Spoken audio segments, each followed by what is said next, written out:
Hello, my name is Raymond Woods, and you know, I'm at Atlas right now. It's a rehab.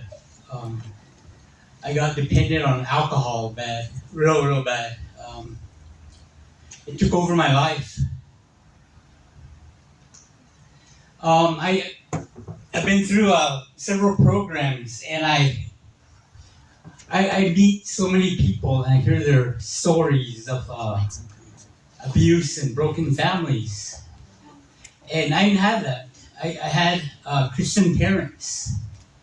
I was brought up in a Christian home um, in Dallas, Texas, and my dad moved. My dad met my mom in Phoenix Indian School, and they moved to Dallas. And I was born in Dallas. So me, my brother, and my sister. And I lived. I went to private school. I was in the black neighborhood, and it was like a Leave It to Beaver family upbringing. Perfect. My mom stayed home. She didn't work no more. My dad wanted my mom, and my dad went to Dallas to. He met some missionaries in Phoenix, and they sent him to be a minister. So I was brought up in Dallas. Eventually, we moved back to the reservation. First time I seen the reservation, and first I was 7, 8 years old, and I lived. My dad never drank, he never smoked, he never cussed. I never really seen them fight. Just a perfect upbringing. My dad would spank us, and he would pick us up and tell us, "I spank you because he was a good dad. Amen. Yeah, that's right. Because I love you." And we learned. But when we got older, he gave us a choice. You don't have to come to church. I can't force you. And he gave my brother and I, he's 1 year younger than me. You can come to church if you want or not. And my brother said, "I want to still go to church." And I said, "I don't want to go to church." And from that day, I started rebelling. And I didn't fall into alcoholism right away. I took my first drink in 11th grade with church kids. And through the years, I got bowed. Ended up on the streets. I first got into AA. Oh, I went to the college town where I graduated from. I hid out in the college town as I was so ashamed because I respected my parents. And I was so miserable, and I ended up in Albuquerque in the insane asylum. And eventually I ended up in Phoenix, going through the system. And in my life, I counted 10 different jails. And I don't know how many times I've been in jail when I was younger. When I got older, I kind of mellowed out. And I thought I had it. But I got deeper and deeper. And I was on the streets, man. And I seen the streets. Waking up behind a dumpster, waking up behind a bush, under a bridge. And I was a preacher's kid, PK. And I couldn't break it. My mother's love. She would cry for me. "Raymond, stop. Please." My little sister would cry. And I couldn't stop. I was in bondage. And I started ending up in the psych ward. Suicidal tendencies. Taking so many pills. I've been into the psych ward about 6 times. Probably like 25 times in jail. In the last 2 years, I've been in the hospital about 15 times. Aurora, Oasis, Banner Health, Banner Behavioral Health in a psych ward, man. And I got saved 3 weeks ago on the 13th. Amen. I said, "This is it, man." Yeah. Right.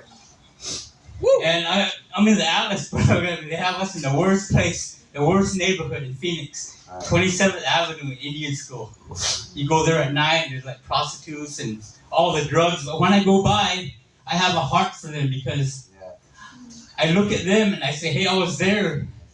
I was there."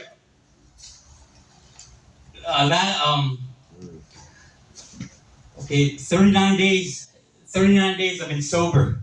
And I just think, hey, just it takes one drink and I'll be back on the streets. And I know everything within me. I say I gotta put everything for God.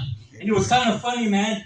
I left my apartment. It's really it's not the best apartment. It's the ugliest apartment I ever seen in Phoenix. But you know what? I told Pastor I'm blessed. I'm off the streets. I'm in the place. I have a roommate. I have a bed. I can cook in there. We go to classes 5.5 hours a day. And I'm walking. I left the apartment. Richard called me. I'm like, all right, I'm going to church, man. I grab my Bible. And I see my roommate way up there. And he was saying, you look so much younger. And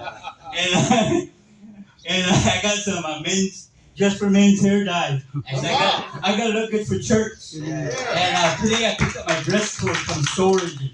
I was thinking, I'm seeing parents and K-Rod dressing them. I'm thinking, man, I need to do that because I used to work in business. And I'm thinking, so I'm walking and I see my roommate up there with some people, the clients, and he was saying, hey, young guy, how you doing? Where are you going?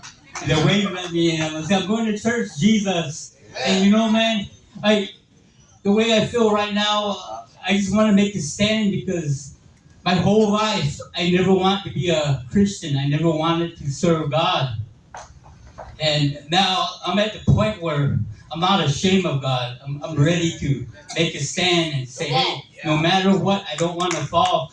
And you know what? As I go out my apartment and I see the prostitutes, and there's a lot of drug dealing just right outside my apartment. And I see, hey, I feel sorry for them. I think, man, they're in bondage. And I was there just 39 days ago, man. God delivered me. And I thank God for that. Sir. I wanted to tell you a story about, when you get saved, the old lady wants to, the girl that he needs to tell you this part. Oh yeah, my Facebook.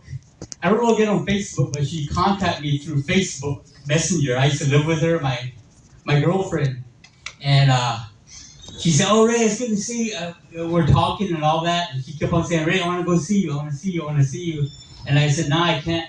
That's right, man. I can't see you anymore. I don't want that anymore." And she kept on pleading with me, and today I blocked her. I said, "Nah, man.